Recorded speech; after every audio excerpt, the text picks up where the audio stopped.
Yeah. 3, 2, 1. Welcome to the Lightforge. This is ADWCTA. This is Merps. It's been a while. It's been a week and a half, which is a lot longer than our normal schedule, just because I moved. A lot of things have gotten in the way, but the Lightforge is back, and you should expect the recordings to be on Sundays instead of a random Wednesday now. Yeah, like normal on a Sunday. If you're wondering what we've been up to for the last week and a half, I was on Omnistone after the Twitch Rivals win. So you can check out Omnistone. It's the episode that was released at the end of last week, and it has me and Kibler, Frodan, Firebat. It was a great time. We talked about some of the nerfs in a bigger overall picture thing, and we're going to drill down on them from an arena perspective today here on the Lightforge podcast, because that's what happened. That's always what happens whenever we decide to record a Lightforge not on a Sunday. Big news comes out the day after, within 24 hours. So Merps, you want to give a rundown on what happened in the last week and a half, or rather literally in the day after we released the last podcast? All right, look, we recorded the last Lightforge on January 30th, and on the 31st, Blizzard came out with a blog post highlighting the upcoming changes, and these changes have already happened. But at that time, the upcoming changes, and of course, they relate to basic and classic cards. So let's go through all of them. First, Cold Blood. Which, as you guys should know, is a rogue spell, 1 mana, give a minion +2 attack, and combo, give it +4 attack instead, went from 1 mana to 2 mana, so 100% increase in its cost.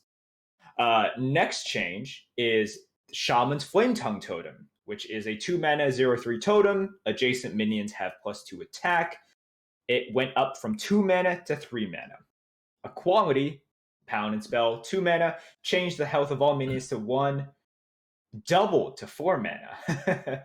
And for hunters, they got 2 card changes. The first one is Hunter's Mark, which, as you know, is one of my favorite cards. 1 mana, change a minion's health to 1. This is now 2 mana, does the same thing. And they also changed Emerald Spellstone, which is not like a classic or basic card.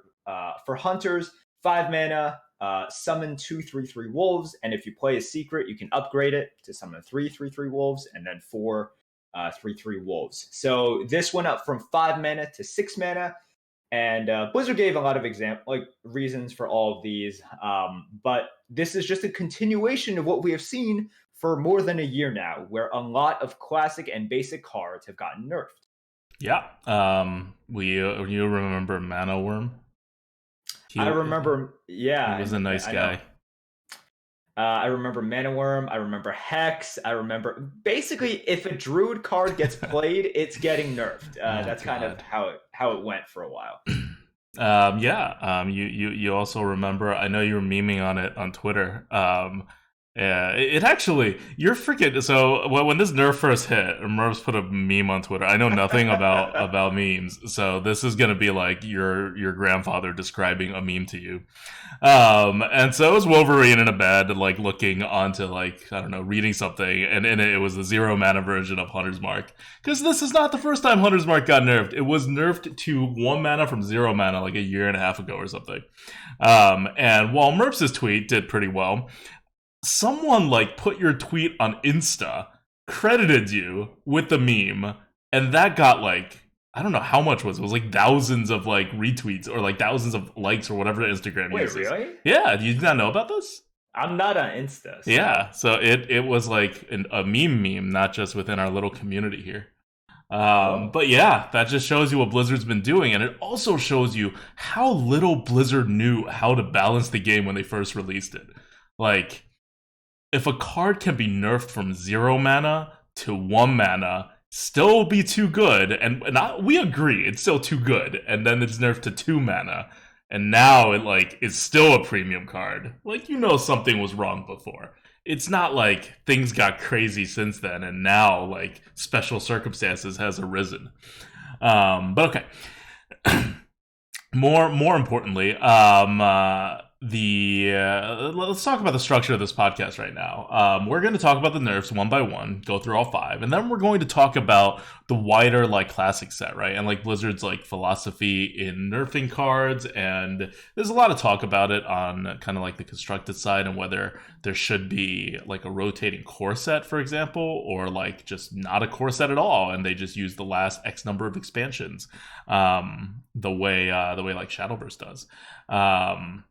So yeah, so there's a discussion on that, as well as, if we're keeping the current system, maybe what other cards are up for nerfs next, because they've been like, since Ben Brode's been gone, and you can tell these cards are all Ben Brode's babies, right? Like, he spent the time as part of the original core small team developing all of these. A lot of heart of the cards or whatever are in these things, and as soon as he's gone, Blizzard's been pretty liberal, I think, about touching once like cards that we never thought would be nerfed by this point, right? Like, if they were going to nerf Wild Growth, they were going to nerf Wild Growth, right? That was, I don't know why it happened. That Mana Worm came out of nowhere. These nerfs, like get the 100 ones. 100 was getting a little annoying on ladder, I'm sure. But some of these other ones, like, why, right? Like, Flametongue Totem was not bothering anybody. Was it OP? Yes. But they clearly just like wanted to nerf it and Mana Worm. It's not like because of something. Okay, so we'll talk about all that, and then we'll end with a card good bad, which is for Kari Battle Axe, and a little bit about Paladin. So let's go one by one. These were on the Lightforge tier list, like the day before the day they actually came out. So while the changes were announced like a week and a half ago, they've only been live since Tuesday. So they've been live for less than a week. And Arena has not changed that much since they've been live, and nobody expected it to change that much. They're just a few isolated cards. They're all still good, and let's start the discussion off with Hunter, because Hunter got hit the hardest with 2 cards going down. And let's start with the only card that is not in the classic set, actually. Work our way backwards. Lesser Emerald Spellstone. Used to be a 154 because it was a 5 mana on curve card. If you just like played it and never upgraded it, it gets passively upgraded if you play any secret at all, and there's a number of good Hunter secrets. And so it was kind of a ridiculous card. And remember, these scores are kind of in like your average deck. So if you get a well synergized Spellstone deck, that's why when like last year around this time, I mean, not around this time, around December, right? Hunter was super OP. It was like a year and 2 months ago. A year and 2 months ago, Hunter was OP because of the Spellstone, and they had to actually like micro adjust Hunters pretty quickly after Cabals and Catacombs in order to deal with this.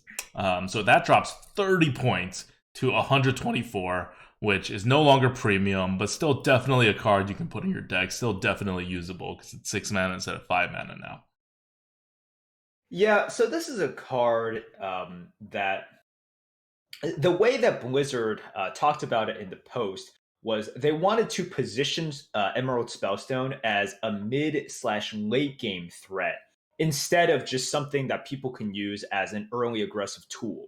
And the difference between turn 5 and turn 6 is really huge, right? In terms of, because it's not a question of can you upgrade this, because a lot of times, I mean, in Constructed, you can. Like, you will be able to, like, buff this to 4 3/3 wolves on turn 5. And in the arena, sometimes you can just get, like, 3 3/3s or even 4 3/3s pretty easily. You have to play a little bit weird, and secrets in arena are always, like, not as, not as optimal. But, yeah, like, that always made up for it. So I can see why they did it in Constructed. And in Arena, this changes things in such a huge way. I was never the biggest fan of Spellstone because it doesn't fit into my style of play, but sometimes I took it, right? I took it during the Twitch Rivals. Right, and that's the problem with Spellstone, right? You should never take Spellstone. When Merp starts taking Spellstones, things are going wrong. It is sometimes an option for me, which means that it's really good. And at 6 mana, now for my playstyle, it is unpickable. It is actually just unpickable. So this is a change that like doesn't really change much, right? In terms of kind of how we see this card in Arena. If you are playing the sort of mid-range kind of like combo hunter and that's sort of your thing, first of all, no. No. It's fine, guys. You can do that. It works. If that is your thing, this doesn't change by that much. But if you are playing the true hunter style, this card has gone from, I would say, you might pick it like 20% of the time when it comes up because it's in a good bucket, right? It's in a actual good bucket. From 20% of the time to now, I don't know, 3-4% of the time pick, just because you can't. It's going to be bad. I don't know. Maybe they rebucket it, right? Maybe they rebucket it and now it's like really crappy, so you can pick it. But as of right now, it is just not pickable. Yep. For aggressive styles. Okay, so 30 points is a lot, right?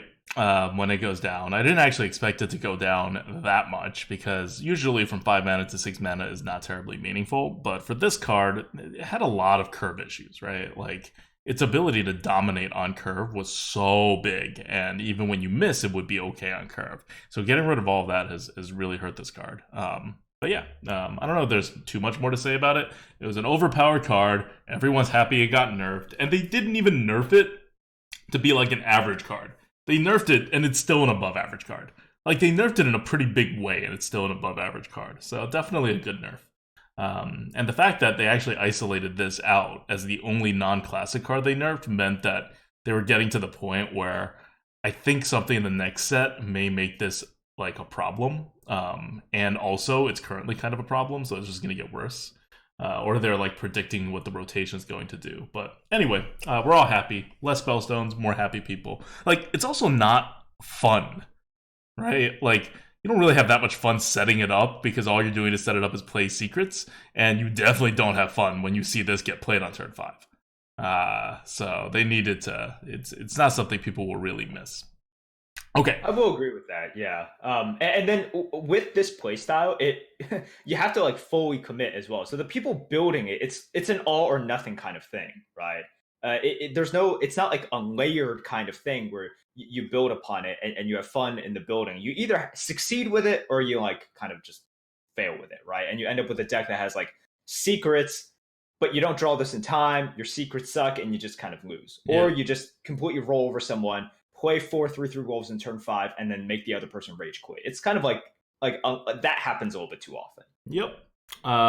So yeah, let's move on to the next hunter card. You wanna take it away? I know this is one of your favorite cards. Oh God, yeah. I remember. Okay, let's take a trip down memory lane. Remember when we used to do card evaluations on just like an Excel sheet, right? Mm-hmm. And then I remember you asked this. Not an Excel sheet, a Google sheet. A Google sheet, sorry. A Google sheet. And you asked so many times, you're just like, I don't understand this card. You're like, you're just like, yeah, I don't understand how they made this. Like, this is you putting on your balance hat before, you were an actual balance designer. And you're just like, this doesn't make sense. It's like, I understand that it's, different classes of different things, but there's no way this should be 0 mana. Or you're just like, humility. Exactly. Humility was 1 mana, right? Reducing attack to 1. Hunter's Mark was 0 mana, reducing health to 1. Especially, this is during the days in which the ladder was plagued with 2 mana Buzzard, 2 mana Unleash, 0 mana Hunter's Mark. If you guys don't remember, those were all. So what Hunters did was just draw cards, and then on turn 4, after someone dropped a 2-drop, and then Harvest Golem, and then a Yeti, because this was the game back then, okay? 2-drop, Harvest Golem, Yeti. Buzzard, Unleash, you would draw into one of your Hunter's Marks to kill off the Yeti, and then draw all those cards, and suddenly, like, you're in the lead after not playing anything, right? Like, people complain about decks not doing anything and they're still winning. Those were Hunters back then. So, they nerfed a lot of Hunters cards, but then after they nerfed Hunter's Mark to 1, you were just like, okay, this still doesn't make any sense, but at least they're going in the right direction. And finally, it seems, oh God, so sad. So instead of like 1 mana on average deal like 5 damage, 6 damage, Now it's 2 mana, deal 5 to 6 damage.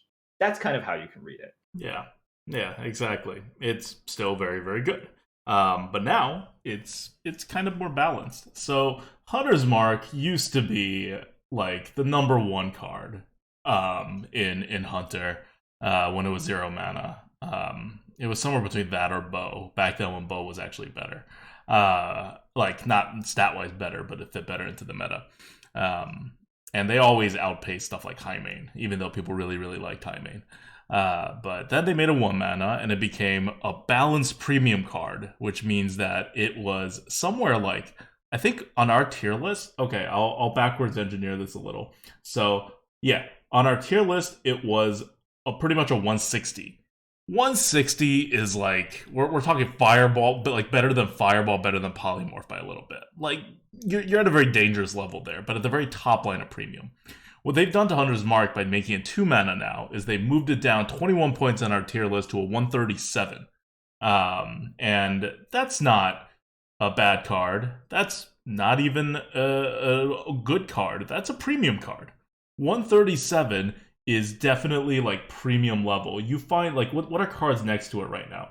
Like it's around like Wing Blast and Baited Arrow, right? A little below Crushing Walls, a little above Animal Companion and Explosive Shot. Like it's still a premium card for the Hunter because that's how OP this freaking card is.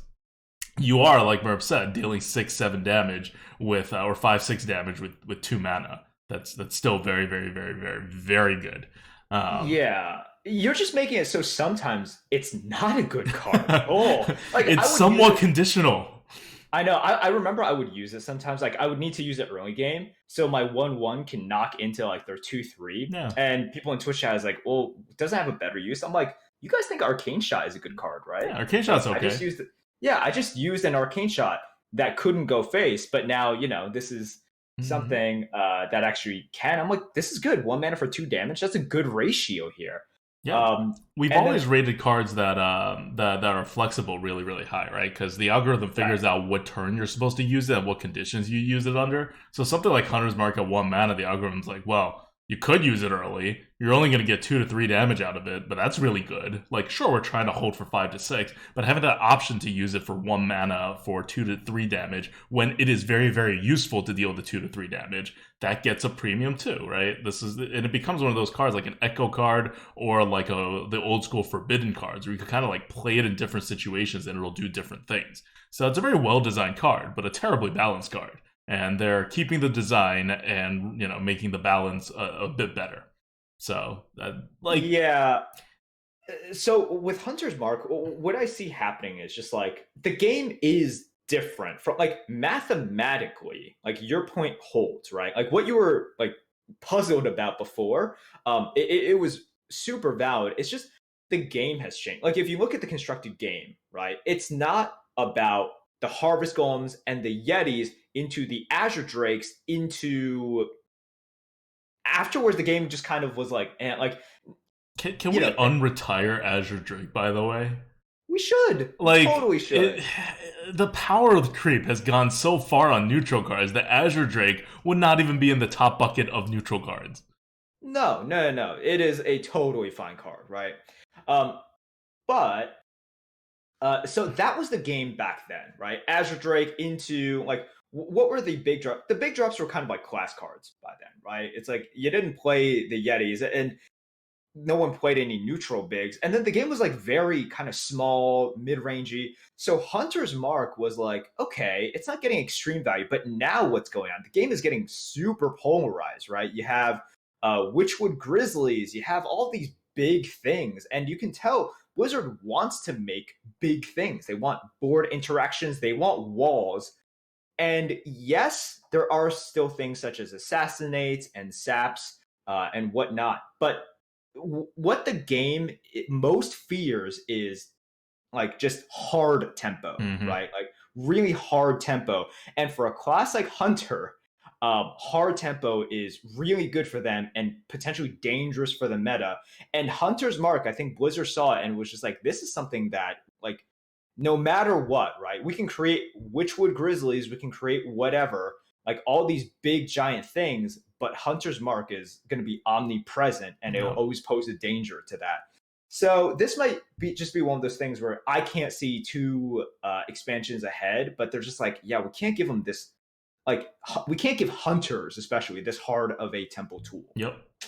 And I like this is one of the nerfs that I really like, actually. I don't know how you feel about it from a hunter quality perspective, but maybe this gets micro adjusted up now, right? Like when hunters go down, and in the arena you always have micro adjust. But I like it because you don't want to see cards like Hunter's Mark get Hall of Fame, right? Like you don't want to see cards like Wild Growth get Hall of Famed. So these are the cards where if it's unbalanced in a way that it's limiting your design space in huge ways, you gotta nerf them. You just have to. Because you don't want to make them like leave the game. This is such a part of the identity of Hunter's Mark. And you like that this is a part of the identity of the Hunters. You just have to balance it. Right, so the problem is not a flavor thing. The problem is not a design space of how this card works thing. It's like literally just we made a whole bunch of unbalanced cards. Now we're kind of struggling to live with it. And I love this. I love this nerf to Hunter's Mark. It really brings it into like 137 is around where premium cards should be. Like when premium cards get to a one like I think I have a line at like 170. Something where like anything above 170 something is just absolutely insane. And then there's a soft line around 150 where anything above 150 is like you probably should nerf this. And 150 is like around that line. A little above that is like Fireball and Polymorph. Nerf Pyros. Pyros is rotating, right? If it's an expansion card, you don't really have to nerf it if you can live with it for a little bit. Pyros is at the end of the line, all right? We got like 2 more solid months of Pyros left, and then no more Pyros except during events. Pyros, by the way, I'll have you know, I'm looking at the tier list right now. Number 2 card in Mage right now, below Blast Wave. Amazing. Anyway, that's Hunter for you. In the arena with these 2 nerfs, Hunters are going to be a little underpowered before. The win rates are terrible in HS Replay now, but as we've seen, there are a lot of players, including Merps, including the champ of Twitch rivals, Tex, and but Tex used Hunter twice. I used Hunter no times, and Tex had a better record than me. What do you know? So it's definitely a very, very playable class in the arena still. The stats don't reflect Hunter because, as Merps points out all the time, people just play Hunter wrong. Systematically, almost all of the peoples. I have seen a lot of tweets recently, and then people have like sort of discovered Hunters, and I think you've seen a couple of threads as well in HS where they're like, I don't understand how this went 12, and then before I even clicked on it, I'm like, I'm guessing this is aggro Hunter. I click on it, I'm just like, yep. It's like, I don't understand. The card quality sucks. I'm like, yes. It's like back in the day, right? Like when you had Warlock in Classic. It's like, I don't understand how this went 12. What happened? Oh, I had a lot of good minions on curve and a very low curve. It's like, yeah. You had a Zoo deck. You had like only 1 or 2 buffs for the Zoo deck, but it doesn't matter. Your like curve minion quality was just too high, and you had endless card advantage with an endless health pool because no one's hitting you because you control the board. Like this is not rocket science. So I would tell you guys, Hunter right now is in a fantastic spot. Like you can pretty consistently feast on these greedy decks. However, if you go to the HS Replay stats, Hunter is by far the worst class. Like, so let me just tell you, number 7 is Shaman at 47.8%. Number 8 is Druid at 47.1%. Mm-hmm. Hunter is 44.8%. It is a good like 2.3% lower than Druid, which is second lowest. That jump is absolutely insane. It's essentially the same jump as like Druid to the Warrior Paladin mid-tier. Yeah, it's bad. People suck with Hunters. This is where you want to be, though, right? Like, if you're a fan of Hunter, you want to be in a position where you feel good in the meta, and all the stats say that your class is doing poorly. Because what that means in an arena is that Blizzard is almost certainly going to micro-adjust Hunters up. Yeah. And that's good. That's good, because when the next micro-adjustment happens, hunters are going to be better, and then they'll be like mid when it comes to win rates. But then, you know, a lot of the good players in the arena community, you know, a lot of the streamers, they have a lot of recognition that hunter is fine right now, actually. But Blizzard balances arena literally for the average arena run result. They've said this like many times before, and that's not doing so well. So good times up ahead for hunter.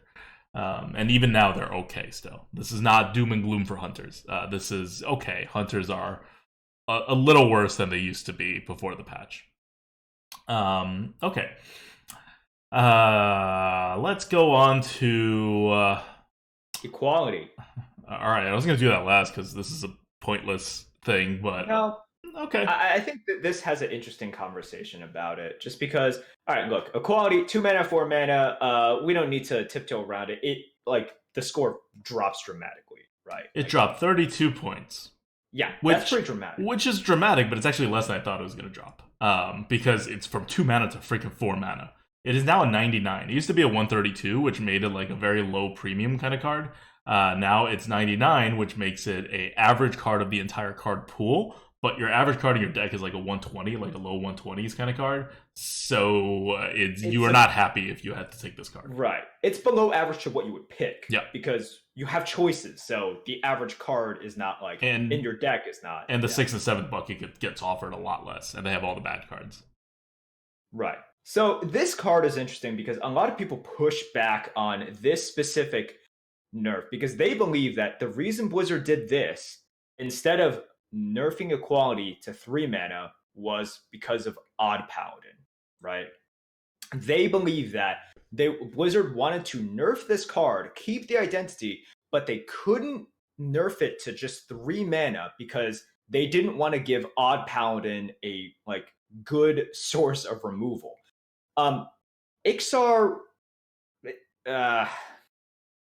Blizzard dev essentially said, no, that's not true. We wanted to nerf it to 4, regardless of these legendaries. Right. And they said in their internal testing, they tested it at 4, and he said essentially, you'd be surprised at how decent it was still at 4, which I think is fair in a way. However, I believe him. I believe him. It's a very, very heavy synergy and heavy archetype card.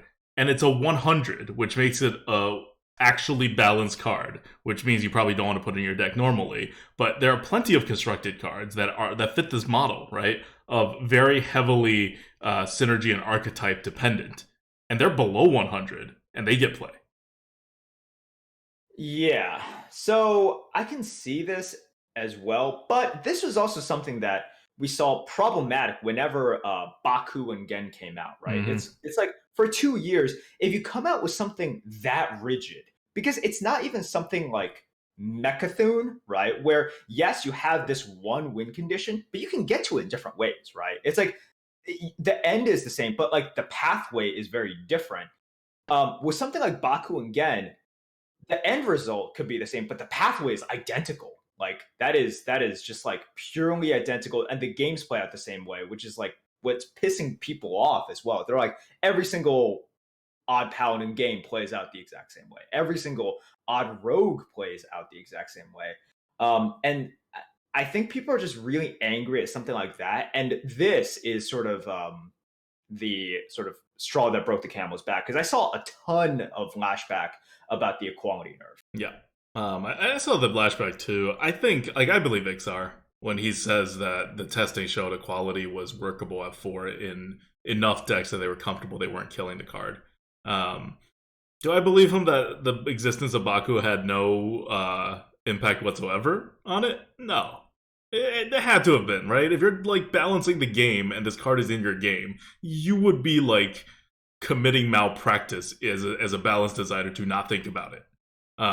So I think that's, like, a little over-exaggeration, but I do think the card is not in a bad place for constructed. For Arena, it's also not in a terrible place, but it obviously goes from... Like, the real problem with equality is that in the Classic set, it's really the only card tying Control Paladin together. And for some reason, Blizzard decided that Paladin has so many aggressive tools, right? Every buff basically requires you to be on the board, right? They have a lot of cards that push. They have like a lot of cards that require you to have the board, and then they have like consecration and equality, and that's it. So, lay on hands, right? Which also works just as well for aggro. So when you have a design like that, like it's a fundamental issue with your classic set design for Paladin of what you want the Paladin to do. And they just messed that up. They had equality consecration as the combo, and then nothing else. And so, are you really surprised if everyone's going to use equality consecration every single Paladin once you eventually push more of a control Paladin viability into the game? You shouldn't be. So they're fixing that mistake. Now, what they really need to do, and we'll get into this more with like whether we do core rotations or whether how Hall of Fame works and how that stuff. But what Paladin really needs is another control card in the core set that is like at the level of current equality, like of the 4 mana equality that functions in a control way. That's what's needed to balance the core set and create a good experience for everybody. And they may add it. I would not be surprised at all if a weird card that we don't even think about gets Hall of Famed, a Paladin class card, and gets replaced with a more control like function. I totally agree. I haven't been touching upon that recently. So, because I'm like, okay, I guess we should talk about the cards first. But I did want to talk about like the big picture and what you know, like the stuff that you touched upon. Yeah. But yeah, well, we'll touch upon it afterwards. So that's equality in the arena. Okay, this is the one thing that I never figured out. Has there been a rebucketing? Because I feel like none of these cards have been rebucketed yet. And I don't have anything definitive. Okay, so chat can tell us one way or the other. I haven't really been like on the lookout for this, but in case if they haven't been rebucketed, you really shouldn't be taking these cards unless you're like your deck is really synergized with it. I don't know when they're going to rebucket it, but yeah. Anyway, it's not like Paladin was like Control Paladin was terribly viable in Arena before this. It's going to be even less viable now. Whatever, not a huge impact in the Arena. The next nerf we're going to talk about is Flametongue Totem. Flametongue Totem got nerfed kind of out of nowhere, the same way Mana Worm got nerfed out of nowhere. But just like Mana Worm, this is an obviously overpowered card. This is not like Flametongue Totem was not like Hunter's Mark, where it was like super premium, but like on par with other super premium cards. It's not like Equality, where it was just like regular premium, but it just got, it was the only card that fit its description, and they needed to push like some kind of a control pally archetype. Flametongue Totem was blatantly overpowered. It had a 80 something score on the Lightforge Arena tier list, and by moving it to 3 mana, it only lost 25 points. It is now 154. So it is now approximately where 1 mana Hunter's Mark was. Like, that's the nerf. It's maybe not even enough of a nerf. It's definitely not enough of a nerf to make it a balance card. It's still overpowered. It just got less ridiculous. And so these are nerfs. Like I said, I have this like vague line at around like a 170, 175, where if you're above a 175 on the tier list, I just want you to get nerfed. Like, I don't care. It means that mathematically speaking, this is way overpowered, and it's going to warp the entire way the class is done, which warps the entire way that game design can happen with balance. And this was a classic example. And it's Flametongue Totem. It is Shaman in so many archetypes. You don't want to Hall of Fame Flametongue Totem. So nerfing it is a good preemptive measure. And I like that they didn't do what they did to Mana Worm there, right? Like, Mana Worm became pretty unplayable, at least in the arena. Flametongue Totem is still like really premium. So they also could have done the what was that card that used to give minions charge and then you mean charge? Well, that one too. But I could imagine with Flametongue Totem what they would do. Warsong Commander? Warsong Commander. Instead of like giving adjacent minions +2 attack, it would just give like adjacent totems +2 attack. Oh my god. Just something really dumb. Oh my god. Right? It's like something really dumb to just completely neuter this card. I could have seen that as well, but I think they've been trying to just not do that. And for charge, that was just something in which they saw that and they were just like, that was like a terrible mistake in a game in which you have no defenses, unless you're playing like secrets, right? But those are like awkward defenses. You can't play instants, right? Like true counter spells, like you can in Magic. In a game like that, charge was problematic. Here, it's just like, meh. It's just more stats. Yeah. More stats. Yeah. So yeah, Flametongue Totem went up from 2 mana to 3 mana. Not a big deal. Continue picking it. This is one of those cards, unlike the other ones, where I'm like, yeah, I got nerfed, but I don't care. I'm picking it the same as I used to. Because it's in the like top, like very top bucket. Oh, and here's the thing. It's not even in the very top bucket. Can we go back to this? Oh, sorry. It just got moved into the very top bucket in the last rebucketing. It did not used to be in the very top bucket. It used to just be Fire Elemental. They finally moved it up there, and then they nerfed it. It's still fine. It still belongs in the top half of the top bucket. Like, nothing's really changed about its position. It now fits better with Fire Elemental, which it's right next to, rather than being like head and shoulders above Fire Elemental unless you are playing a control deck. So yeah, so don't be shy about drafting your Flametongue Totems, and don't be shy about drafting your Hunter's Marks.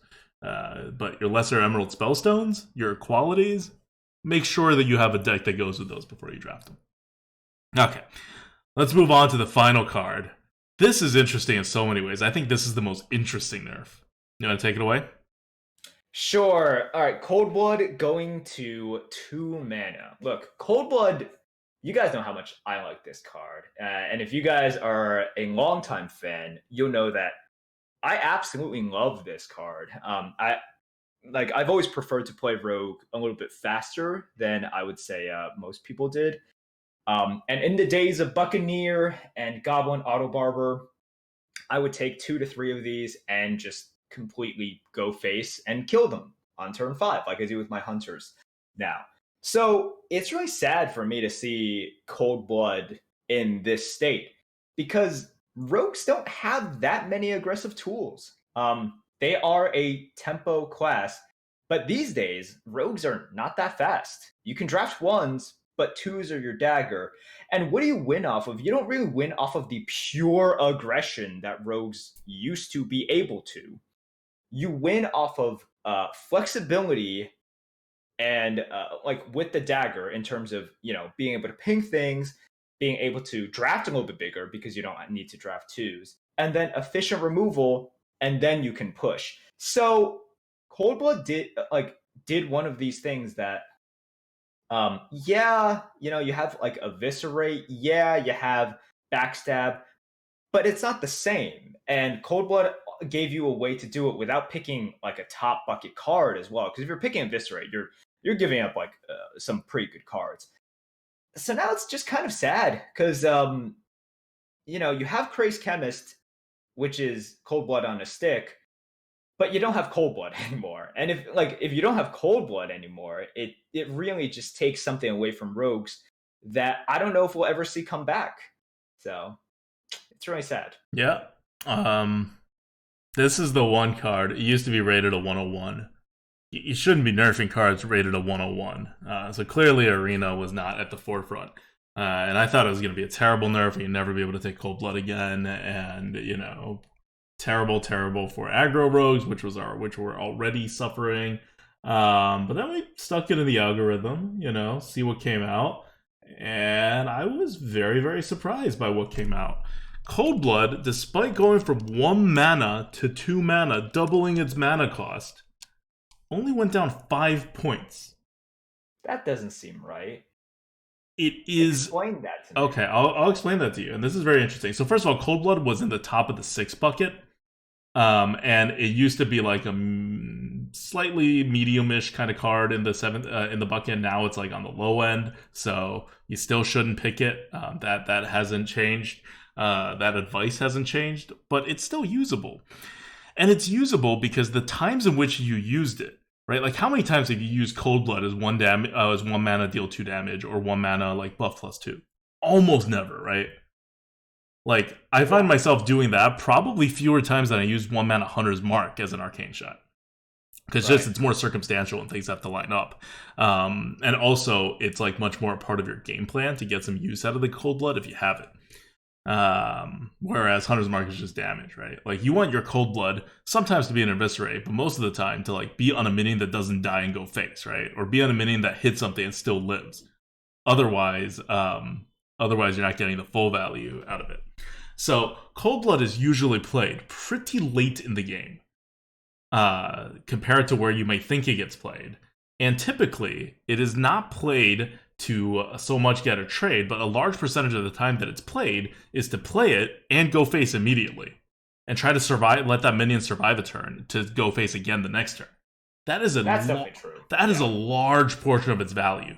And when you're doing things like that, in like on like turn like 7 or 8 or like whatever, the one extra mana really doesn't matter as much as you would think it does, right? Like there's not the difference between a 1-drop and a 2-drop. We did not move. It's not like Mana Worm getting nerfed, right? Mana Worm got nerfed and like died. It dropped like almost 50 points or something. Cold Blood just dropped 5 because its use case scenarios are very, very, very different. They're very, very situational, and when those situations line up, the additional mana that it takes is not as costly. You know what? I can totally see this. This is something in which, because guys, this isn't me sort of feigning like, oh, really? Please explain this. No, so this is the first time I'm actually hearing about this score.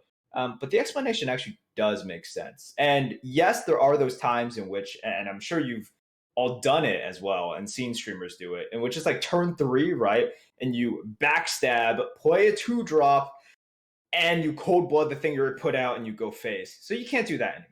Right, like those times are gone, but I mean, and those times are very memorable as well. But yeah, lots of times Cold Blood is used in the mid like / later game, and I can see why this isn't falling as much as Mana Worm, which fundamentally it's like the power of Mana Worm is derived from you dropping on turn 1 and then snowballing on turn 1, right? And any sort of snowball that happens 1 turn later with the Mana Worm is not like that's just not as powerful, right? Not as impactful. Like you play a spell on turn 2, buffing the Mana Worm. Suddenly, it is a legit 2-drop. You put Mana Worm down on 2, it gets dominated by the 2-drop. It never starts to snowball. Or even if you start snowballing on turn 3, it doesn't even become a 3-drop, right? Like if you play a spell on turn 3. So I can kind of see that. But once again, it's just really sad because what the score kind of, I mean, it captures it, but you know, like the times in which I I really like the card are those times on turn 3 where I do backstab, drop another 2, and then Cold Blood something and go face, right? And those are the times in which it takes it away. So, like I said, that's really the shame of this card. Like it takes away those opportunities, and a style of rogue which was very valid before, not as valid today, and this just kind of slams the door on it.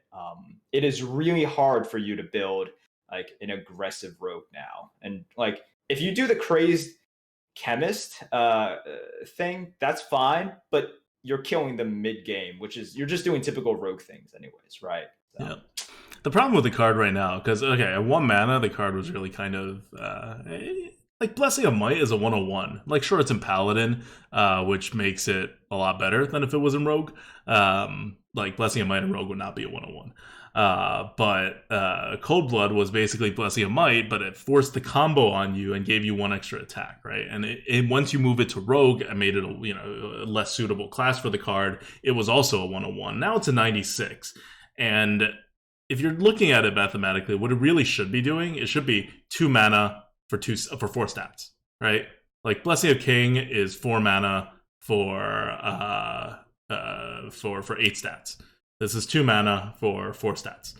The problem with Cold Blood, of course, is that it's not 2 mana for 4 stats right now. It's 2 mana for 4 stats in a way that is very good, in that you generally want to have attack over health when you're buffing things, but you need to combo it. And that requires playing another card. And it's a pretty hefty, downer on the card. And the more mana you raise it, the more disproportionately that affects the combo piece. So that's the way you should think about it. it's not like unreasonable. It's definitely a below average card, even among the card pool. And so I don't know that there's a particular reason to use it in constructed or whatever, but at least in the arena, it's a card that it used to be a card that you should generally like consider what your deck is doing before you take one, right? And it's in the 6 bucket, so its win rates were not that good, its pick rates were not that good. Blizzard was like on the card. Our algorithm was like on the card. And it got knocked down. And although it didn't get knocked down to oblivion like I initially thought it was going to be, it still got knocked down, and it was originally not like a great card. So stay away from Cold Blood, but just know that it's not functionally as different from what it used to be as you may think. Okay. All right. Well, that goes through the whole list of nerfs. And we can move on now to talking about like what's like happening. Right? Yeah. I definitely want to talk about that. How do you want to start this off? Just like, okay, so a little history about this is Blizzard has been nerfing things in the classic set, and they've been doing it over the course of the last year pretty regularly, and a Hall of Fame is coming where more classic cards are getting moved. So the question is, why are we doing all of this instead of creating some sort of more elegant system, right? Of like Magic the Gathering has the core set. That's basically what we're doing for Gods Unchained 2. Something like Shadowverse actually has a rotation every single expansion. It's the last 6 expansions that are usable in their standard format. So there's many ways to go about it. Like, why is Blizzard doing this? Is it a good idea? Yeah, so I think one good starting point, and because you also did Omnistone with him, right? Mm-hmm. You spoke with Kibler, Yeah. and I know he was very outspoken about this from the beginning. And so if you guys don't know, Brian Kibler, Magic the Gathering legend, and guy who probably knows more about card games than you ever will, Mm-hmm. he has been sort of anti these nerfs for a long time. He believes, and I don't want to misquote, but I think this is a correct categorization. I think he believes that you should have a rotating core set. You should have changes. An evergreen core set creates problems that might not be realized, in a month or 2 months, but it is unsustainable for the long term, right? Mm-hmm. So this, I think, really just pushed Kibler because he's seeing this and he's just like, okay, so for the past year and a half, all we've been seeing are nerfs, right? And what is happening now? Like, we are having a core set that continually gets nerfed. And here is what the blog post says, right? It says, the following changes are intended to shift these cards from general purpose, quote, auto includes, into options that are more likely to be chosen for decks, et cetera, et cetera. And I think the sentiment that Kibler and a lot of people are feeling is just like, wait, cards are going to be good, right? And it just seems like Blizzard is just nerfing whatever cards are good. Because if a card is good, it's going to be used, right? And also, by extension from that, the more basic cards that you nerf, the better the unnerfed cards become, and the more likely they then will be nerfed. So what's going to happen? It's like, are we just going to cascade through nerfs? Mm-hmm. And then the game of Hearthstone in 3 to 4 years is basically just every single classic / basic card getting nerfed, right? Novice Engineer, 3 mana. It was like, dude, 2 mana, draw a card. That was way too powerful. Let's back this up a little bit. True Silver Champion, 5 mana. 4 mana was, oh man, my god, 4 mana for 4 damage 2 times and heal, way too good. Bloodlust at 7 mana, too many minions on the board. Like, we joke about these things, but you could totally see it happen, right? And so yeah, I think this is one of those things where a lot of people saw the changes and they were just like, well, this sucks. Maybe Blizzard will do something different. And then now that we see this, they're like, wait, we're like going down this path and there doesn't seem to be a stop to this anytime soon. Like next month, I joke about it, but maybe True Silver Champion gets nerfed. Maybe Bloodlust gets nerfed. And these aren't problematic cards right now, but I think Bloodlust is a good candidate, right? Like it's something. I'm gonna pause you there. When you say these aren't problematic cards, I think Two very different definitions of problematic. One is that it's ruining the meta and people are calling for its head, right? Like, say, Ultimate Infestation since day one and they still have not nerfed that card. No, they have not nerfed that one. Or problematic in the sense of this card should never have existed in this state in the first place, whether it is a problem in this meta or not. It's a time bomb. Because when you screw up the balancing of an individual card, you now have to forever design around that card. And that is the big problem, right? That is like a bunch of times, like Blizzard nerf stuff, especially in the early going. And then people are like, oh, why'd you nerf that? And they're like, oh, we needed the design space. And people are like, oh, can't you just design other stuff? There's so much design space. And it's like, yeah, but you want to create something cohesive. You don't want to be like limited in your design by something like stupid that you did before when you could just fix that tiny, tiny, stupid one single card, right? So Blizzard's problem, like you were talking about the cascading effect Hibbler was noting, and it's pretty, well known and accepted, and I think even by Blizzard itself, I don't know if they've ever come out and said it straight up, it's that Hearthstone Classic was terribly balanced / not actually balanced. I'm pretty sure nobody there knew how to balance a game, and they just ran a bunch of tests and got win rates to being close to 50%, and they were like, oh, these are the decks that we have in our meta, they are working fine, we are good. Right? Like, if a card shows up in too many decks, they nerf it then. It's very much like a trial and error balance system. Well, the argument people made was like, Blizzard didn't mean for this to be, number one, as competitive as it is now, and number two, as successful it is. That's right? fair. And I think one of the big things was, like, you see how they made early cards as well, and you're just like, and I totally believe it, because I don't know if you remember this, because I watched a lot of constructed tournaments in the early days, like Fight Night, and Nat Pagle was deciding tournaments. Do you remember that? No, I did not watch any Hearthstone before I started playing Hearthstone in January of 2014 in the open beta. So if you guys don't remember this as well, they had Fight Night, and this was with like Artosis, and just... Whew, my gosh, a long time ago. Nat Pagle was the meta-defining card of these tournaments. And it was just whoever slammed down Nat Pagle first and drew more cards. And I remember there was one game in which I forgot who it was, but these two opponents both had Nat Pagle on the board. Was there a version of Nat Pagle where it just always drew a card and it wasn't 50%? No. It had a 50-50 shot of drawing a card at the end of your turn. Oh, so it had one extra, I see. So it basically got an extra half a card.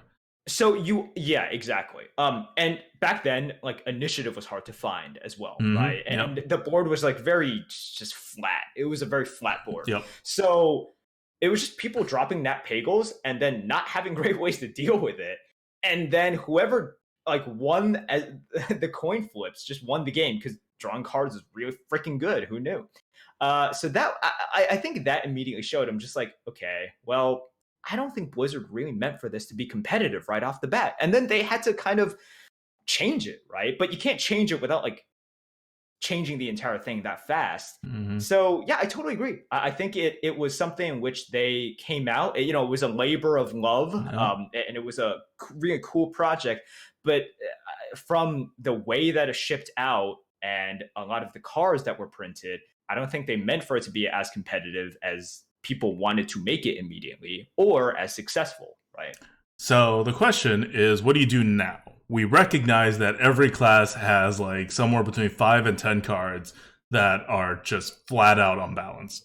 To the extent that they are not a problem right now and have never been a problem, they will be a problem in the future when some unknown element of design enters into play that would be perfectly balanced otherwise, but all of a sudden runs into this. Like, I'm sure they're holding back a lot of designs because they recognize what's happening, but they slip up, right? Like, you can't design around, 50 to 90, like, time bombs in your game from just the classic set alone, and that's assuming they get every expansion card in standard correct. Which they don't, and it's really hard to. You're going to screw up. And then whenever you screw up, you get a meta, and there's a good chance, it's kind of random because you don't know which way it rolls, it could be okay, but you have a decent chance of getting a meta that is somehow unfun. So if you want to preserve a good experience for people, these cards need to go one way or the other. And their initial process is, oh, we'll Hall of Fame anything that's problematic. So it'll at most be problematic for like one more cycle, right? And then like when we're removing all the cards, we Hall of Fame them and it's fine. Eventually they're like, oh, we'll replace the cards that we Hall of Fame too. So everyone will be happy. Somehow along the way, it was decided that was not the best idea. And that's probably not the best idea. I don't know why they ever thought that was a great idea. Yeah, right. Because when it first started, I think we were all like, okay, I guess you can do that. That seems like a Band-Aid solution, but whatever. Because you don't want to have all of the class-defining cards, many of which are class-defining precisely because they are overpowered. You don't want to have them leave the game forever, right? That, like, no one's happy with that. I don't know, some people may be happy with that. But general Hearthstone players are not going to be happy with that. You would actually rather see them nerfed. Not to oblivion, but to like a reasonable part where you'll see them here and there and you'll be like, oh, I remember Flame Strike back when it was a usable card. Or like, I remember Pyroblast back when we can use it. And this like deck is now using it because it's like super aggressive or whatever, right? Rather than being... Rag. Huh? Well, Rag was in every deck. Every deck. And they miss Rag too. They brought Rag back in the last expansion. That's how much they miss Rag. Instead, you can just balance the cards, right? And it seems like after Broad left, they came to that conclusion, and they're executing upon it, and they're very slowly balancing all the cards, and this is what Kibler's talking about, right? A cascading effect is now going to happen, because we are not even close to getting through the catalog of poorly balanced individual cards from Classic. Not even close. So that could be the plan. My solution... Let's start with some solutions. I was going to ask you about what, like, putting on your designer hat. Putting on my designer hat. So keep in mind, one, I'm lead balance designer for Gods Unchained, which is a game in like early closed beta. So I am not working with like millions, tens, hundreds of millions dollars worth of like property at stake, right? Where if you like mess something up and a bunch of players leave, you've just lost more value than you and all of your descendants will ever be worth. Right. So you were not the designer for Architect. Oh God, Artifact.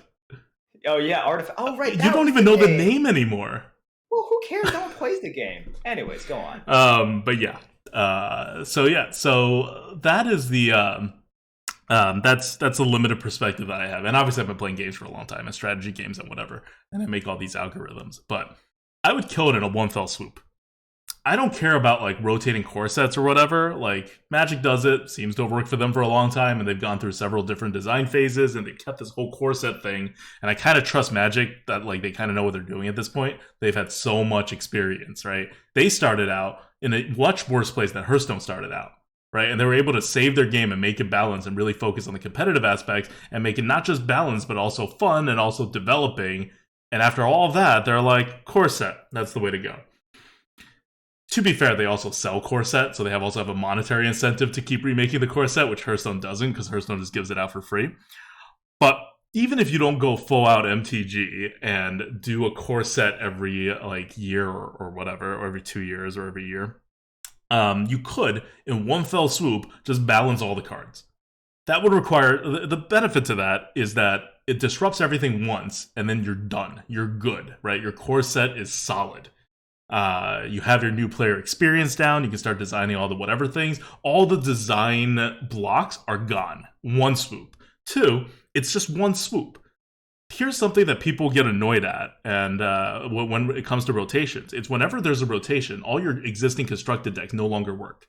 Like, you're not allowed to use them anymore. You have to replace a bunch of cards. People get annoyed. They stop playing the game. Apparently, that's what happens.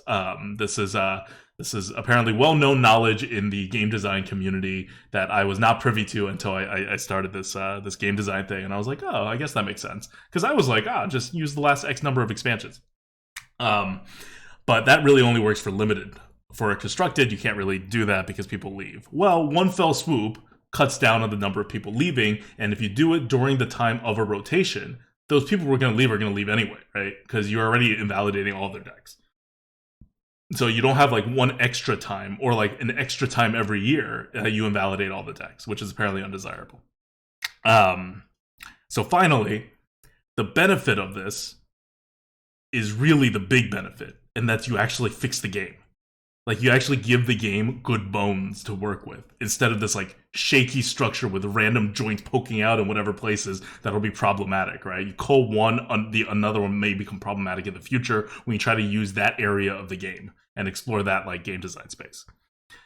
What they may or may not be missing on, I don't know this, they may have this down, or they may be not very confident in their ability to do this, is if you want to do it in one fell swoop, you got to get it right. Like, you try to do it in one fell swoop and you mess up, then you might as well do this cascading thing, or just do a core set where you can keep fixing your mistakes. That's why Gods Unchained goes to a core set. It's partly to get more variety, but it's also partly because if there are any mistakes, at most it's 1 year, right? It's the same kind of philosophy. You can like fix it. You can rotate it out. So like core set seems to make the most sense to me. But in the current state of Blizzard, even if they're just doing a core set thing, or they're just doing one fell swoop, a lot of cards need to go immediately. Like, we're talking, like, I would massively nerf so many things. And I think it's a good time to do it after this next rotation, because Ungoro and Frozen Throne and all those Benbrode influence sets are gone. And they were very disruptive and very poor for balance. And when all of those are gone, you then lower the power level of your core set, and you have a much more contained and balanced game that you can do more things with. So I'd go out there and I'd nerf like 50 classic cards, 100 classic cards. Just put them all out. Okay. Just be like, look, we are now in Hearthstone 2.0, right? Call whatever you want. Okay, so you would nerf all these cards, but you would not create a rotating core set. I may get to that in the future, but I think the first step is to nerf all the cards and see how that works out. And then next, if you want to rotate it, you can rotate it, right? You don't have to make every decision at once. I obviously like the rotating set, and I do that first. But if Blizzard has an issue with rotating sets, or if they think that's like, you know, too much work that they don't get anything for except like good PR, right, and player retention and whatever, because they can't sell any of those cards, then just one big fell swoop nerf will get the job done. Okay. I'd buff some cards too, for that matter, right? Like, stop keeping Silverback Patriarch as a meme. Like, really, just give us a 2/4 taunt neutral minion. The game can take it. Yeah. Okay, I see that. I think my argument would be, I think game balance in one fell swoop is better than what we have here. I just don't see how it is possible for even that idea to persist without you doing some sort of rotation at all. And on Twitter, so Ixar responded to Kibler, right, and said one of the things that they are very aware of, and they try to be sensitive to, is the fact that players want continuity, right? Especially casual players who might leave for 2 months, and when they come back, they are comforted in knowing that the cards that they left behind are still usable and are the same, right? In which I know Kibler responded, it's like, well, why are we pandering to these people? It's like, yeah, because it is they more pay the bills. Sure. And then he's like, at what point is this just hurting the game, right? At like, every point, it's always hurting the game. But that's what pays the bills. That's called selling out. That's called running a business, which is what Hearthstone is. And, you know, Activision Blizzard is firing a whole bunch of people next week. Good luck to everyone in Team 5. I hope you all make it. Hearthstone, I'm thinking, is, and I'm not sure sales have dropped a bit, but it's still doing well, right? It's not like a particular problem area in Blizzard. So I have high hopes. But that's what happens. This is what happens when you don't sell stuff and you don't make as much money. And the more you cater to the casual crowd, the more stuff you sell. You know what, like, the top grossing games are? They're all like crappy mobile apps that have like almost like minimal amounts of strategy and make everybody feel good and take like limited concentration, and you can like pop in, pop out, right? And it's just like, it's something to waste the time, and people just spend money on it. You know what did really well in 2018? Pokemon Go. Yeah, Pokemon Go, which, like, one, they dumbed down the Pokemon system to make it go into Pokemon Go. It had gotten really complicated. It had gotten so complicated that I was like, oh my god, this is so complicated. So I tried explaining to you like the battle system and the Pokemon main games now, and you're just like, what the hell is this? Like, it's like I'm just catching stuff. I'm like, no. It's like you need to specifically EV train and IV train. There's Smogon tiers now, so you have to know all these tiers. Yeah, like you have to have like a spikes lead. You have to watch it. It's like, oh, toxic spikes are out of the meta. Are hazers in the meta? Yes or no? And like, I remember I was explaining this to you, and you were just like, dude, I just want to use like Blastoise and Kingler and like Hydro Pump people. Look, when I am a casual player, like, your game is too complicated. Like, when I don't even understand or can see myself ever understanding the complexity that is a game, you have gone off the deep end with your game. Anyway, my point is that those are the things that make money. So if you're like, why are we catering to like the casual crowd and the people who like, leave for long periods of time and then come back? It's because they probably have like metrics and things like that and know that those people still buy a decent amount of packs. And that there are so many of those people that the decent number of packs, even if they're just like 3 to 5 packs, like, 2 times a year, add up. More so than what like some of the top players are bringing in, right? Like, as long as you have one circle of top players who establish some sort of esports scene, that's a help to the game and selling it and making it legit. But that could be like nearly anybody, right? Like, what sells at the top level for as far as Blizzard is concerned is not really how good at the game you are or how balanced the game is. It's how charismatic you are and how much like star power you have while being a good player. So there's a lot of misaligned incentives to actually creating a good game. Good in the sense of well-balanced, strategic, a good strategy game, I should say. So yeah, like, I don't think that's like a particularly hard question to answer or a particular thing that we can solve. That's just part of the incentive system, right? You can't change that. So just kind of live with it, right? They're going to balance and they're going to do things for a much lower level than any like super serious player would like.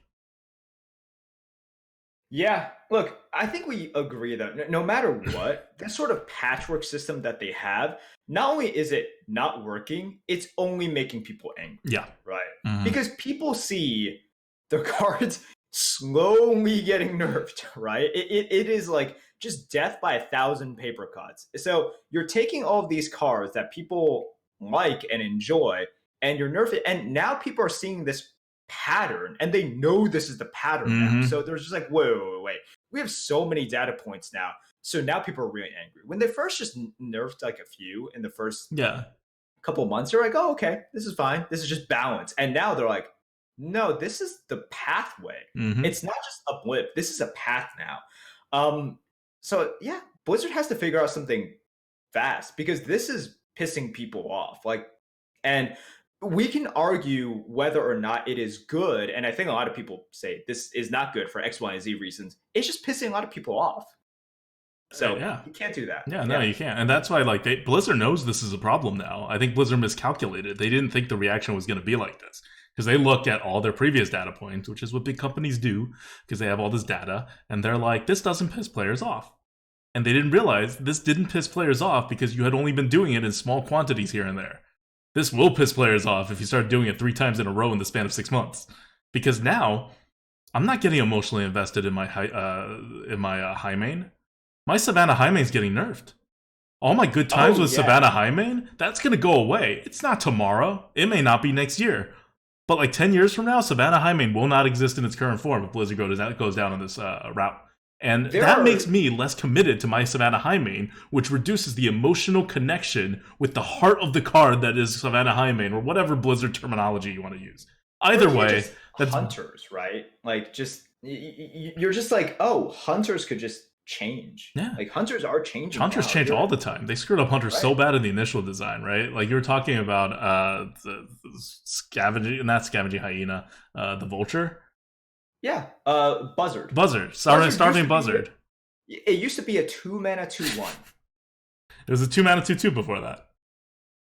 Yeah. Like, and then it was 2-mana 2/1, and there was like a 3-mana 3/2 or whatever, right? And then eventually it's like a 5-mana 3/2. So they keep screwing things around, and that really, like, that hurts the casual crowd, right? Like, that's what they're worried about, the casual crowd, and that hurts the casual crowd. What hurts the casual crowd less is just rip the Band-Aid off. And then you build your new casual crowd and all the people you're going to retain. And when you're doing the 100 card nerf or buff or whatever, say it very clearly. We will not nerf any more cards in the next year. And in the future, we plan to nerf almost no cards in the classic set. Like, make a statement, and maybe you'll be wrong. Maybe you'll screw up and have to nerf it, but just show people that that's your intent so that the goodwill is there. Because right now, there's no trust, and there shouldn't be trust, because like you said, right, this is the path. Right. So this is what people have heard. We are nerfing cards. Like, people originally thought, oh, they're nerfing cards that are currently problematic, right? And now people know that nothing is safe. Yep. Like, nothing is safe. Cards that are not problematic right now are still up for grabs. Cards that we can't even imagine are problematic have been nerfed, and they're saying it just limits design space, right? So anything essentially can limit design space. Stuff that draws cards, right? For example, Arcane Intellect. I could see that being nerfed to 4 mana, right? Because that is something that could just, like later on, it could just be problematic. Savage Roar, that is Savage Roar is going to get nerfed. Arcane Intellect, I don't think it'll ever get nerfed. That's so fundamental. That's like nerfing a Yeti. No. That is my example of something that is like so fundamental, but like even that is touchable, right? Like, I can totally see that getting nerfed. I can't. And not even stuff like Savage Roar, Bloodlust. Yeah, Savage Roar and Bloodlust are like prime targets on the chopping block. Those are definitely Hellfire. I can see that getting nerfed, right? Shadow Word. Okay, so before we go on to more, we're actually going to do a segment after this, right after this, where we talk about cards we'd like to see nerfed, right? If Blizzard continues to go down this path. Oh, we are? Okay. Yeah. So save your hot picks for that, because I'm like you're eating into my list here. Okay. Well, this is generalities right now, but yeah, like stuff will get nerfed. Stuff will get nerfed. And if there's people in chat who are wondering, like, oh, but I thought most people like the nerfs. We like the nerfs. The specific 5 nerfs, the entire first part of the podcast was that they are good, except maybe Cold Blood, right? And the rest of them could be problematic in some ways, but overall, I like the nerfs too, right? Cold Blood aside, I like the nerfs. 4 out of the 5 nerfs I like and I'm in favor of. Some of those I was very in favor of, like Spellstone and like Flametongue Totem. Definitely they needed to be nerfed. But that doesn't mean that the way that this has gone about and what it means for the future is not kind of troubling, especially given what Blizzard says, what are the reasons for the nerfs, and how that same logic would have I want to say slippery slope, but it's not even a slippery slope. It's just like the normal way that they're going. It's like they've told us they're going here without saying so many words, but okay. So yeah, now let's get to the cards. Let's say you're Blizzard right now, and you got handed the Nerf hammer, and they say go nerf a couple cards and make our game better. A couple classic cards. What's on your chopping block? Give me your top 3 on your chopping block. Okay, classic and basic, right? Okay, classic and basic. My bad. All right, sure. All right, so I will talk about one card which they have not touched so far since the beginning of the game. And I'm really surprised that they haven't. And if they continue down this path, I see them definitely touching this card. And that's Spellbreaker. 4 mana for a 4/3, right? Battlecry, silence a minion. Blizzard has established that silencing stuff is not fun. Mm-hmm. They like for you to solve a problem, not just by silencing it. And silencing is like the anti-fun, because you can remove something, but like it has death rattles, right? They have effects. Silencing is like the ultimate no, right? That is like, no, you will not have your fun. No, you will not do this. They nerfed Ironbeak Owl to 3 mana. Owl used to be in every single deck. Yeah. Literally every single deck. Aggro control doesn't matter. 2 mana, right. And I see for Spellbreaker kind of the same thing that they did for Owl, which is, if you want to silence, you are paying a heavy price for it. Like you need to really tech this in. It's going to be sort of like a EMP operative kind of thing, right? Not just I can play this and I'm losing 2 stats, but that's pretty worth it, right? And I know right now, currently, Spellbreaker it's not like in every deck. People only tech it in sometimes as well. But I see as this game progresses and as the game gets crazier and crazier, I think Blizzard would prefer if classes removed it in their own way. So like I can understand some of you guys are saying like, well, sap is much better. It's like, yeah, but that's for rogue, right? And they're allowed to have it. I think for Blizzard to look at something like Spellbreaker and say, this is a neutral, classic, anti-fun card, we need to make sure that it is like a heavy tech instead of something that's a little bit more accessible. Okay. I think that's so. The reason that they nerfed Owl instead of Spellbreaker is because the ratio of ability to the ratio of like the worth of the ability to the ratio of the worth of the body was really off in Owl, and it was causing a problem. Whereas Spellbreaker didn't suffer from that, so they kept Spellbreaker, and so far it's worked out, right? Like you said, Spellbreaker hasn't really been a problem because this is like one of the critical design things of neutral cards that they pretty much kept like faithful to, and then randomly they like had a few cards that just violated it. So it seemed like they were aware of the principle, but they didn't really care about making exceptions to it when they had like a good idea like an Owl. Well, I don't understand is why Owl's not like 3 mana 2/2 or whatever, but I guess you don't really want an Owl to be a 2/2. But yeah, so you want the ability to be less than the body when it's a neutral card. That's just the basics. And so Spellbreaker is okay from that perspective. I can see it getting nerfed if the abilities become more like, if the game becomes more about abilities than it currently is, right? Because currently a lot of the abilities it's about is battle cries. But having silence cards does limit your design space. Neutral silence cards especially does limit your design space in terms of having more creative keywords on creatures that have high effects. Yep.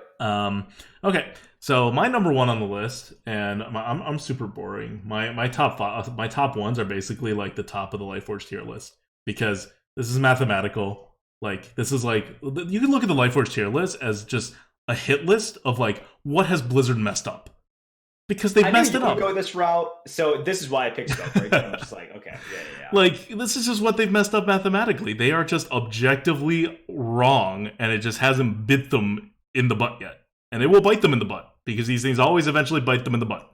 It just could take a number of years, and the game could be dead before it would do that, so they could be off the hook.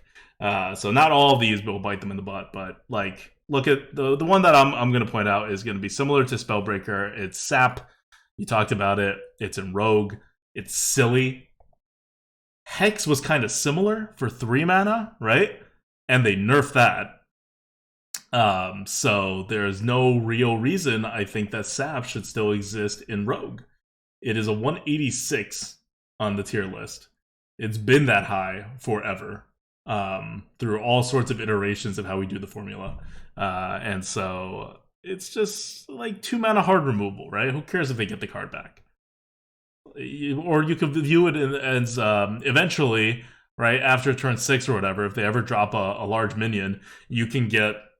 So the theory behind Sap, if you're wondering, is instead of Assassinate, because Rogue has that both, Sap gets rid of the value as Assassinate, except in order to save 3 more mana, that means you tempo out 3 more mana than you're supposed to, you lose a card. And a good card, because you're assassinating a big card, and it's going to be later in the game, right? So when you're doing this, what would the proper like value of giving your opponent a card that they want to play that's big and in the late game, what would the equivalent value of that be? And they're like, it's about 3 mana. It's not about 3 mana. That's wrong. Assassinate's already a good card, like a balanced hard removal. Sap is wrong. And when you have cards like this, in order for it to compete with other cards, you start forcing like this is kind of the insidious way that when you screw up design in the very beginning and you screw up balance in the very beginning and then you don't change these cards, how it affects stuff that goes further. Because whenever they're designing the next set, they're thinking, Blizzard is thinking, we need to give Rogue a card. It hasn't gotten a removal in a while. Maybe we need to give it a removal. And it has to be played. Because Magic puts out, like, what, 350 cards? Not all of them need to be played. They don't care. Not all of them should be played. That's not how Magic the Gathering is designed. Hearthstone puts out 130-something cards, and only does so 3 times a year rather than Magic's 4 times a year plus a core set, right?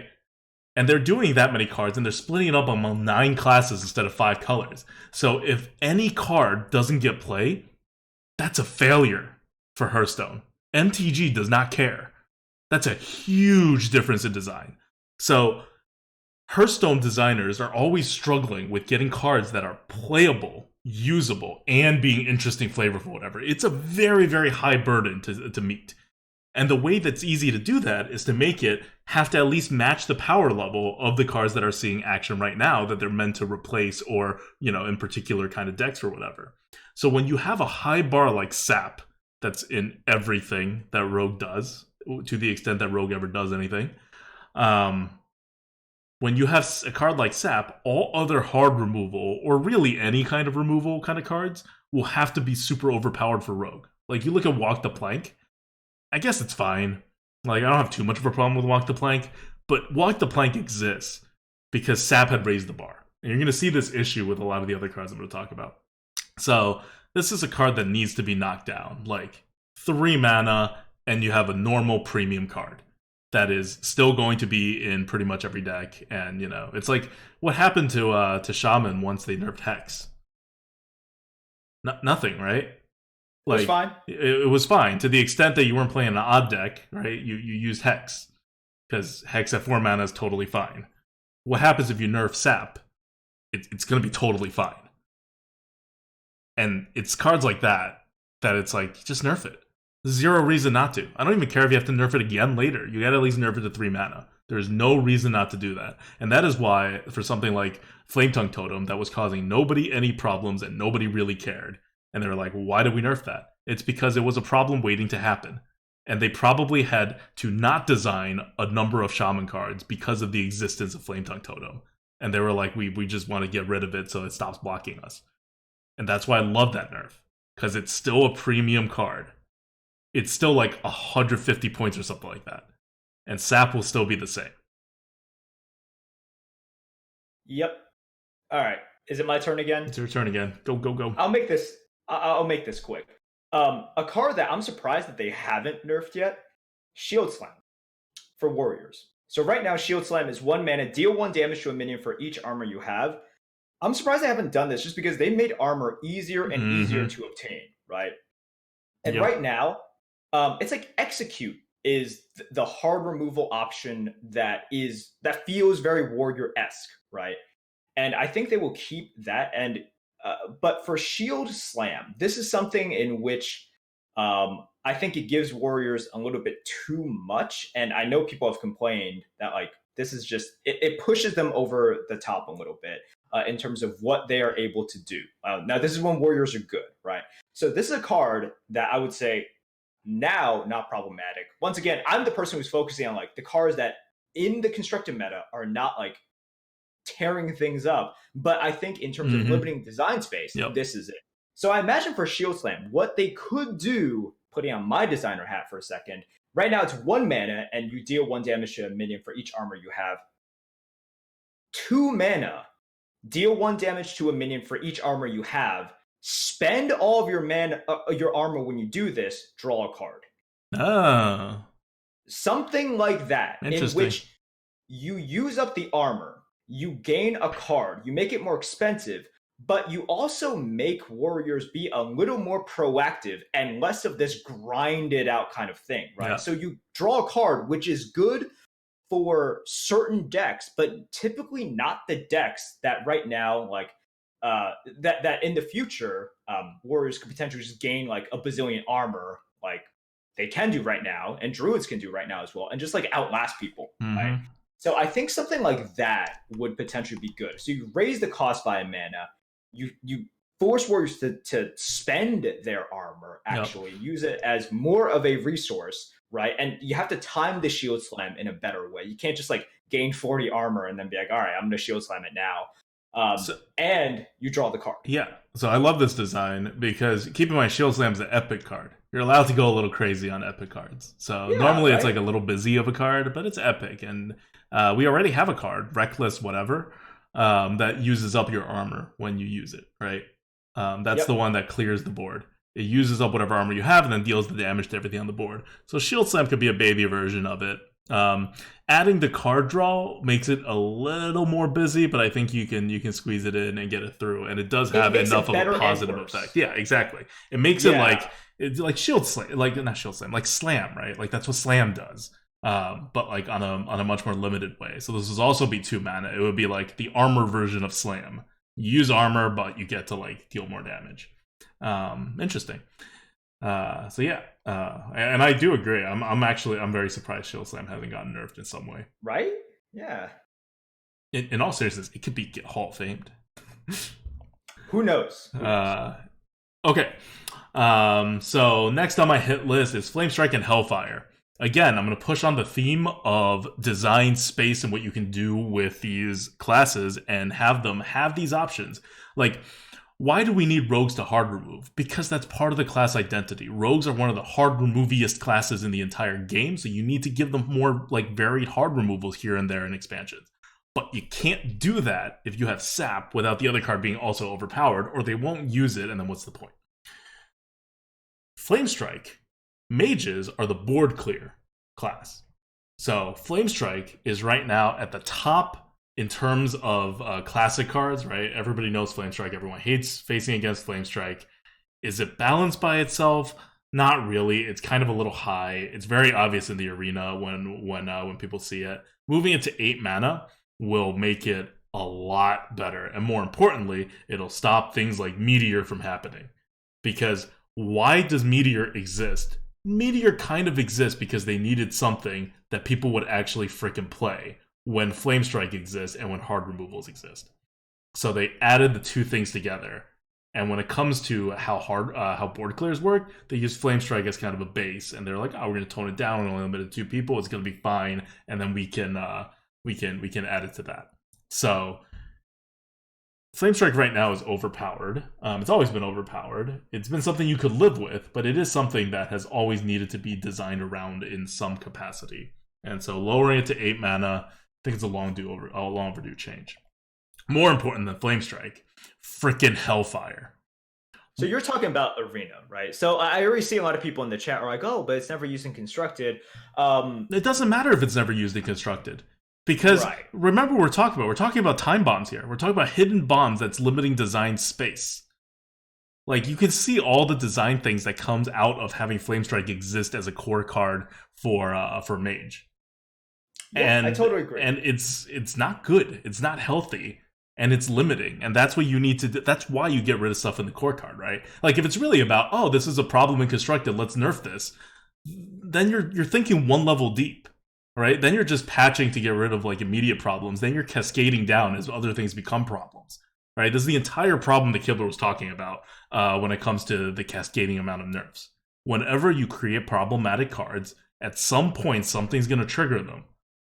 So Flamestrike is a problematic card. They've known it since the very beginning. So they've been like designing around it and designing towards it in the way of creating another card that is problematic. Something like Meteor, right? Like, it's not their fault Mage is not too much of a thing. And also they ended up making some totally other direction with Mage, like Frostless Jaina, that's kind of doing weird things. Which kind of cuts in to the usable space of something like Flamestrike.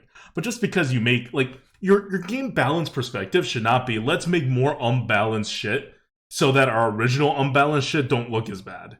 Because there's the underlying physics to the game. And when everything gets elevated to the level that it's bursting the physics, you have these like unfun games that are determined by seemingly random outcomes and skill is lowered. There's a very popular balance thing that goes out that like random people on Reddit throw out all the time and it gets upvoted to hell. And it's like wrong. And that's like, oh, don't nerf, just buff. No, if it's wrong and unbalanced, it needs to be nerfed. Yes, if it's like low and whatever, you should be buffed too, right? Because or else you're just not getting like a product that you paid for. But there's an underlying physics to any game that's meant to be competitive or strategic. And unless you rechange the entire freaking physics, which is pretty much impossible to do after the launch of a game, very few games have successfully done that, then you need to nerf cards that you screw up on. Like, that has to happen. And people say it in terms of like other games as well, right? Like whether it's like a unit in like RTS or like a hero in like, you know, whether it's Overwatch or like Smash or like a fighting game or whatever. And it's just it's not the right it basically shows a very limited surface level understanding of how balancing works. Anyway, back to Hellfire. Hellfire is just poorly designed in the sense of it should be 5, maybe 6 mana. Probably not 6 mana, probably like 5 mana. Something like 5.5 mana. In Warlock, probably could get away with it at 5 mana. If it was in another class, it'd probably have to be like 6 mana. And they made it 4 mana. And why do you think Defile exists at 2 mana? It's because they had to get people to play freaking Defile, because Hellfire otherwise takes up that space.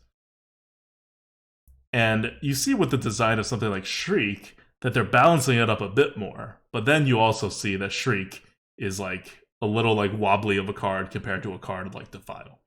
And that's why, right? Like when you limit your design space, in order to create cards that actually get the use that you want to do, they are going to be unbalanced cards. Okay. One last one from you?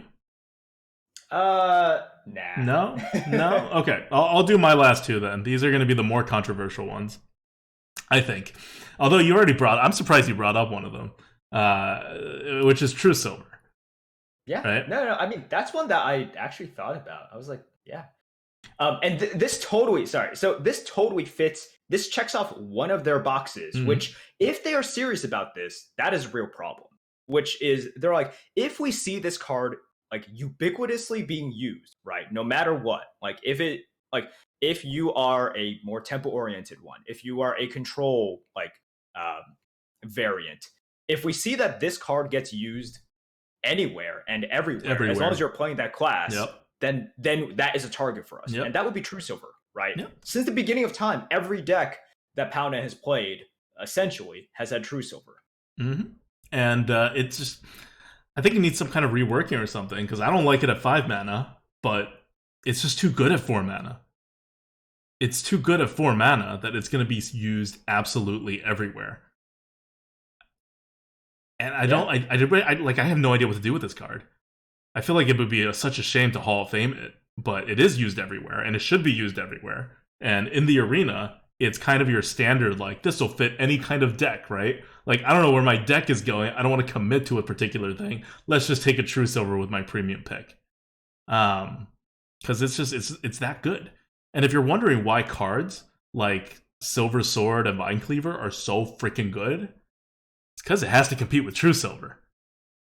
Like, the bar is set. And once the bar is set, everything else becomes unbalanced to it. This is how balancing works and how design works and how you interplay the two. So even if True Silver was just a really good card that people didn't seem like they were using, it would still be a problem. Whether people use a card or not does not change how problematic it is in the big picture. It only changes how immediate, like the time frame in which you need to fix it. Like if it's a problem now, you need to fix it immediately. If it's a problem later, you can kick the can down the road, right? Like no harm, no foul. But it doesn't change the fact that the card is fundamental. It's a time bomb. And so I'm like, one fell swoop, just fix everything, right? If you're going to go down this path. And it seems like they are preemptively fixing a lot of things. So why not take the big guys out? And the other one that goes with True Silver is Gorehowl. If you're wondering why warrior weapons are getting more and more ridiculous, look no further than the original ridiculous weapon, which is Gorehowl. And so if you need to use a weapon that is really large and forces you to take a lot of face damage, like say Super Collider, it's got to be ridiculous. Why? Because it's competing with Gorehowl. Sultaraz, whatever, right? Like whether they're problematic and constructed or not, design-wise, they create unbalances in the class, and Gorehowl needs to be knocked down a peg. Gorehowl would still be great at 8 mana, right? Like the 7 mana thing is not really what's holding this card back from a normal like usage basis. If you need this kind of thing, like you want to restrict these cards to be like if you need this kind of thing, or you want to make them unspectacular but very flexible. So True Silver feels like a very flexible but unspectacular, except then they made it spectacular also. That's kind of the problem. With things like Flamestrike and Hellfire, they're supposed to be very niche and be really good at what they do, except they're not like as niche as I think they were supposed to be, because I don't know, or maybe they are, but maybe the like, design team knew exactly how pervasive they were going to be and just decided to make them that much more powerful and say, well, the class is going to revolve around it. But if the class is allowed to revolve around a card, then they can't be evergreen. Like that's a fundamental like design rule if you want a fresh game. So a lot of people in chat are bringing up like cards that you may want to get nerfed in expansion sets and whatever, but they're less of a problem. They're only around for 2 years. They only block design for 2 years, up to 2 years, probably less than that for most sets. And so you can just wait it out. If they're not being problematic right now, you can just wait it out, even if you design it poorly. You can specifically design them in a way that is unbalanced as long as the rest of your class balances it out. That's all possible, but you can't do that with your core set. You can't do that with your basic and classic sets. All right. I think that's good. Okay. Let's end this on going back to what's happening right now, less than the theoreticalness. Paladins. We're about to play a Paladin. You think they're very good. HS Replay has them as 4th right now. They've been jumping up. And one card that's always been interesting to me in Paladin is Fakari Battle Axe. Faraki Battle Axe. 119 is where we had it. It's 5 mana, 3/3 weapon. 3/3 weapon, and each time it overkills, you get +2/+2 on a random minion in your hand. Yeah. Look, this is a card that it's okay. I've gained a sliver more respect for it, just because it is one of those bridges in the mid game that Paladin needs, right? I like the fact that it comes out in turn 5, which means you can use it in 5, 6, and 7, so it doesn't get in the way of Silver Sword on turn 8. It is just a little bit slow. I don't love it. In terms of filling out the 5 space, I'd much rather have a minion on 5 than this, but I have drafted this a little bit more, and it's okay. It's definitely okay. If it was in a slightly lower bucket, I would like it more, but I think right now it's just a tiny bit over bucketed. Do you force the trigger, or do you use the full damage? It depends on how much tempo I'm giving up in order to force it. You know, if I'm giving up a 1/1 to get a 2/2 in the hand, oh yeah, definitely. If I'm, but what about holding versus like if you don't have a good option and you could take out like let's say a 1/3, or you can not swing with it. A 1/3 maybe not, unless the 1/3 is challenging like a 2/1 half, right? Something like that. If I'm taking out a 2/3 just flat out, right? Let's say I have a 5/5 out there and I can take out like a 2/3. Oh, I definitely take out that 2/3. I don't hold it. Okay. You know? So you basically will take almost anything that you can hit with this thing. Yeah. Because it'll get value one way or the other, and you're happy with whatever value you're getting out of this card. You want to be swinging. Like, unless it's face.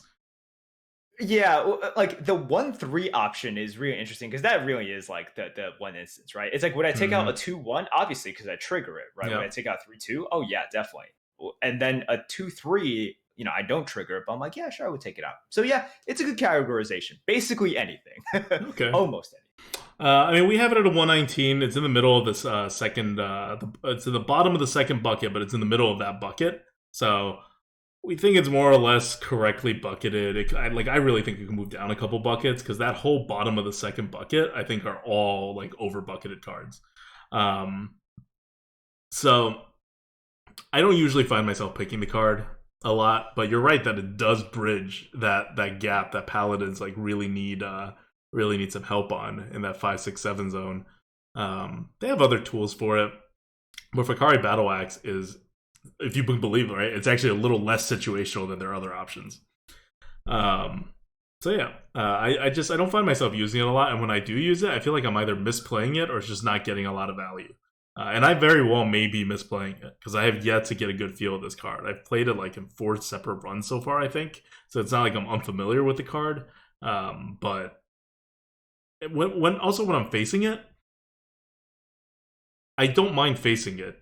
Except there was one time that it screwed me over. Other than that, I feel like my opponent got like fair value out of it, which I guess is right? Because we rated a 120. That's a fair card in the arena. Yeah, that's definitely fair. That's like you said, 120 is the average card that you draft. No. All right. Well, that's Fakari Battle Axe. Any last words? This got really long. Yeah, this got really long. This is what happens when we have a Lightforge after a week and a half instead of a week. Also, interesting topic, right? Mhm.